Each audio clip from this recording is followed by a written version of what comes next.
বড় হয়ে উঠছে। হত্যার চক্রান্তের অভিযোগ এনেছেন মানিকচকের এই তৃণমূল বিধায়ক। দলেরই একাংশের বিরুদ্ধে ষড়যন্ত্রের ইঙ্গিত মানিকচকের বিধায়কের।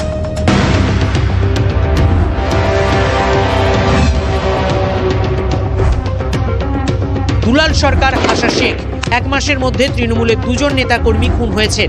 তোলপাড় হয়েছে রাজ্য রাজনীতি। তারপরও ছবিটা কি বদলালো? খুনের চেষ্টার অভিযোগ তুললেন মানিকচকের তৃণমূল বিধায়ক সাবিত্রী মিত্র।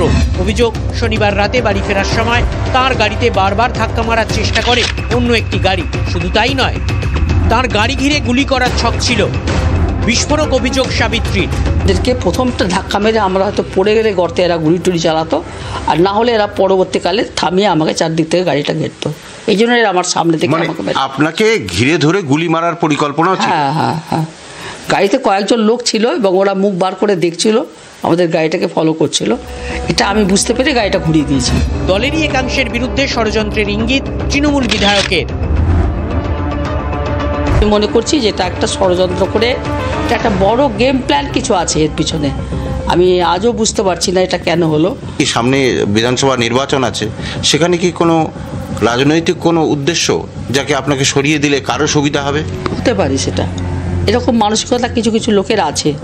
কারা কারা আমাকে এই ব্যাপারে ডিস্টার্ব করে আমি পার্টিকে জানিয়েছি। তাহলে কি এই ষড়যন্ত্রের পিছনেও সেই আবার কোনো বড় মাথা রয়েছে? তারাই কি এই সাবিত্রী মিত্রকে সরিয়ে দিতে চাইছে? কাকে নিশানা সাবিত্রীর? জেলা নেতৃত্বকে। তাই কি পুরো ঘটনাটা সরাসরি রাজ্য নেতৃত্বকে জানিয়েছেন? সৌরদাকে একটা SMS করে জানিয়েছিলাম, অনেক রাত হয়েছিল। রাজ্যকে জানানো বেশি জরুরি ছিল। আর এর আগেও এরকম একটা ঘটনা আমার সঙ্গে ঘটছিল। আমি ববিদা এসেছিলেন মালদাতে বাবলার কেসটাতে, তখন আমি ববিদাকে কিছু পার্সোনালি বলেছিলাম। ববিদা বলল ঠিক আছে আমি দেখছি। হ্যাঁ, বলেছে ওটা, আমি পুলিশকে বলেছি এনকোয়ারি করতে, দেখে নিচ্ছে। উনি সুব্রত বক্সিকেও ফোন করেছিলেন? সবাইকে করেছেন উনি বলেছেন এটা খুব সিরিয়াস ম্যাটার। আমরা পুলিশ সুপারকে বলা হয়েছে যে ইমিডিয়েটলি দেখে যে ক্রিমিনাল তাকে অ্যারেস্ট করবে। কালকে শুনেছি, এটা দেখেছি, ওদের কাছেও শুনেছি। আমাকে সাবিত্রী মিত্র জানায়নি, কিন্তু আমাকে সাবিত্রী মিত্র আরেকজন আমাকে ফোন করে জানিয়ে। সাবিত্রী মিত্রের অভিযোগের ভিত্তিতে গোটা ঘটনার তদন্ত শুরু করেছে পুলিশ। ইতিমধ্যে এক সন্দেহভাজনকে গ্রেপ্তারও করা হয়েছে। মুখ্যমন্ত্রী তার নিজের দলের MLA মন্ত্রীদেরকে, নেতাদেরকেই প্রোটেকশন দিতে পারছেন না। সাবিত্রী মিত্রকে বলবো যে তিনি যেন মুখ্য বিধানসভাতে এই বিষয়টা উল্লেখ করেন, আমরা সাথ দেব। দুলাল সরকার খুন হওয়ার পর মালদার পুলিশ সুপারকে সরাসরি ভৎসনা করেছিলেন মুখ্যমন্ত্রী। আপনার ওখানে তো আজকে আমার একজন পুরো সহকর্মীকে মার্ডার হয়ে গেল এসপির অপদার্থতার জন্য। আগেও সে অনেকবার অ্যাটাক করেছে, সে ইলেক্টেড জনপ্রতিনিধিও ছিল। এটা খুব দুর্ভাগ্য আমাদের। এরপরও পরিস্থিতি বদলায়নি, আতঙ্কে ঘুম ছুটছে নেতাদের। আগে দুটো তৃণমূল ছিল, আদি তৃণমূল, নব্য তৃণমূল। আমি যখন তৃণমূলে ছিলাম 11-র পরে নব্য তৃণমূল দ্বারা আক্রান্ত হয়েছি। এখন আরো দুটো তৃণমূলের প্রজাতি তৈরি হয়েছে, আক্রান্ত তৃণমূল, আক্রমণকারী তৃণমূল। বকরার আমসত্ব নিয়েই কি এত দলাদলি? শীর্ষ নেতৃত্ব কি সেটা বুঝেও বুঝছেন না? শুভদোষ ভট্টাচার্যের রিপোর্ট, TV9 বাংলা।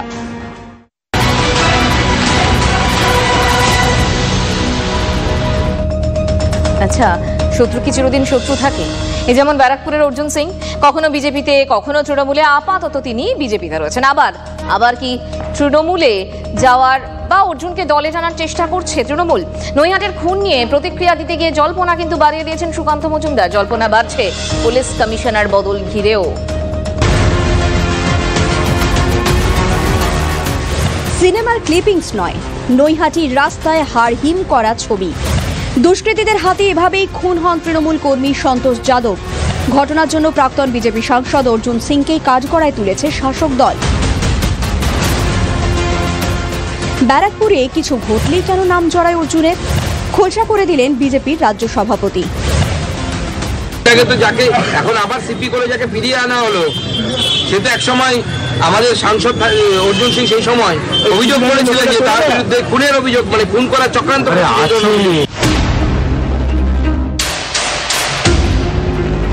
সন্তোষ খুনের পর থেকে অশান্ত নৈহাটি। তাণ্ডব চলে বিজেপি পার্টি অফিস ও বিজেপি কর্মীদের বাড়িতে। একাধিক বাড়িতে আগুন লাগিয়ে দেওয়া হয় বলে অভিযোগ। গুন্ডাদের লড়াই তৃণমূলে একটা গুন্ডা মেরেছে, এই জিনিসটাকে ঘুরিয়ে 2026-এর জন্য পরিকল্পনা, বিজেপি কর্মীদেরকে ভয় দেখানো, তাদেরকে চমকানো, ধমকানো। উত্তেজনার আবহেই রবিবার নৈহাটিতে যান সুকান্ত মজুমদার। অর্জুনকে সঙ্গে নিয়ে মিছিল করেন, আক্রান্তদের বাড়িতেও যান। সুকান্তর অভিযোগ, পার্থ ভৌমিকের নির্দেশেই এই হামলা। এদের পরিষ্কার উদ্দেশ্য হচ্ছে যে কোনো একটা ঘটনাকে অজুহাত তৈরি করে, অ্যালিবাই তৈরি করে বিজেপির কর্মীদের উপর অত্যাচার করা, একটা ভয়ের বাতাবরণ তৈরি করা। এবং পার্থ ভৌমিকের 1 নম্বর সাগরেদ হচ্ছে এরা। এই খুনের নায়ক হচ্ছে অর্জুন সিং। সুকান্তবাবু কি বলতে চাইছে? আমি ব্যারাকপুরের সব মানুষ নিয়ে মজদুর ভবন ভাঙচুর করব? গণতান্ত্রিক পদ্ধতিতে এই খুনের রাজনীতি আমরা ব্যারাকপুরে শেষ করব। খুনের পরের দিন আলোক রাজোরিয়াকে সরিয়ে ব্যারাকপুরের নতুন কমিশনার করা হয় অজয় কুমার ঠাকুরকে। ব্যারাকপুর শিল্পাঞ্চলে জল্পনা, অর্জুনকে বাগে আনতেই রাতারাতি কমিশনার বদল। অর্জুনের সঙ্গে অজয়ের সম্পর্ক নাকি সাপে নেউলে। অজয় ঠাকুরকে এনেছেন, গোলমাল আরো বাড়বে।